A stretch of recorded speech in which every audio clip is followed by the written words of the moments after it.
Welcome to Lesson 5, which is an introduction to vector-valued functions.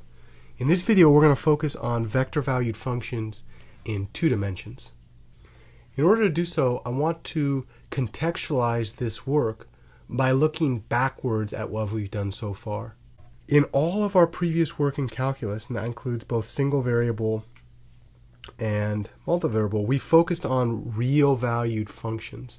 And this hyphenated adjective is kind of special. It describes functions whose output is a single real number. So another way to think about this is functions with real valued output.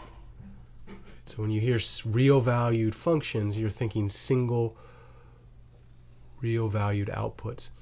And in single variable calculus, it wasn't even necessary to say this because that's in our entire world. That included pre-calculus, algebra, all the math that we did up through that point. So when we were focusing on all the derivatives and integrals, etc., all the functions that we studied went from some domain, which you call D, into the codomain R. And this is really what we meant by real valued.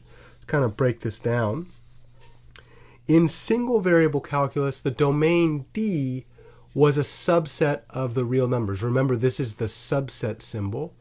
And we said in single variable calculus, we're only inputting a single real number. In other words, we expect the input in single variable calculus to be a real number.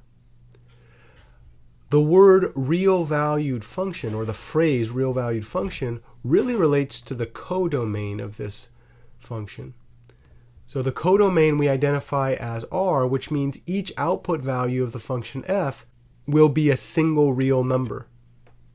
And this is where the adjective real valued comes in. It means we are mapping into the real numbers.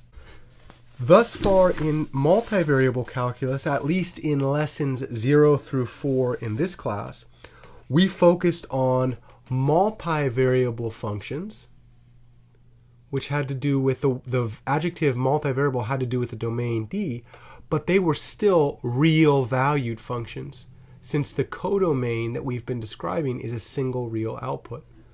So notice, when we say multivariable functions, what we're talking about are functions whose domain is a subset of either R2 or R3.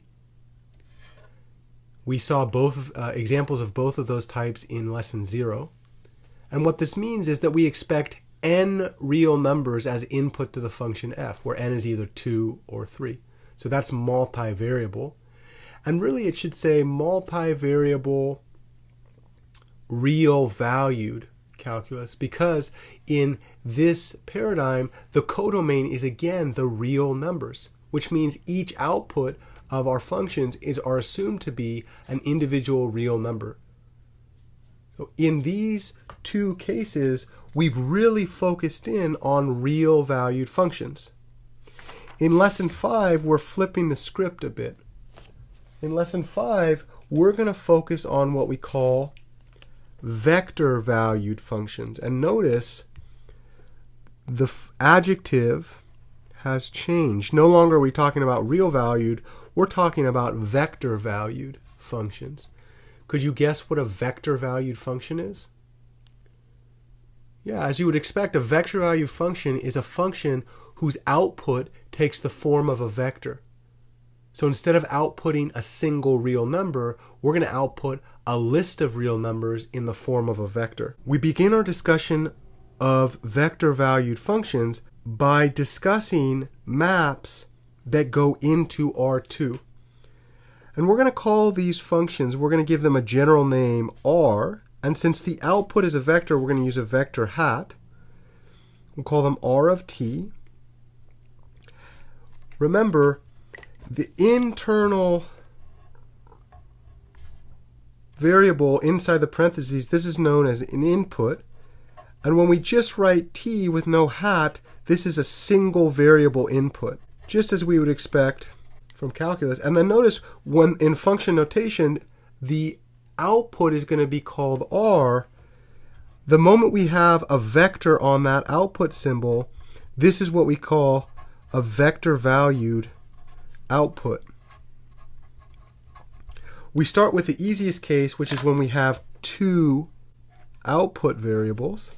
And one of the things that we're going to see is that each of these output variables we will write as a function of t. Got to be a little careful there to not use vector symbols. So this single vector valued function corresponds to two individual scalar valued functions written as a vector. With this in mind, notice we would write this map. The vector valued function r goes from domain D into R2. We call the domain. Here we call this the codomain. So what this says is that we expect a single variable input and then two components which we map in a vector form as the output. We can think of the function r in two ways. So first, we can think about r is a set of parametric equations, and we'll talk about this in a second. This is new notation that describes a curve in space. Okay, remember, when we're thinking about this input variable t and then each component of the output as a function of t, these equations are known as parametric equations. So this is a parametric equation for x, and then this would be a parametric equation for y. And the reason we call these parametric equations is that they both depend on the parameter t, often assumed to be time. We'll talk about that as time goes on. So one way to think about the vector valued output is to think about it as a set of functions, single variable input, single variable output functions that compose the different components of the output. The other way to think about this is to say that r is a vector valued function. So instead of breaking them down individually by component, we think about them grouped together, and we think about the two dependent variables as the components of the output, each of which is a function of t. All right?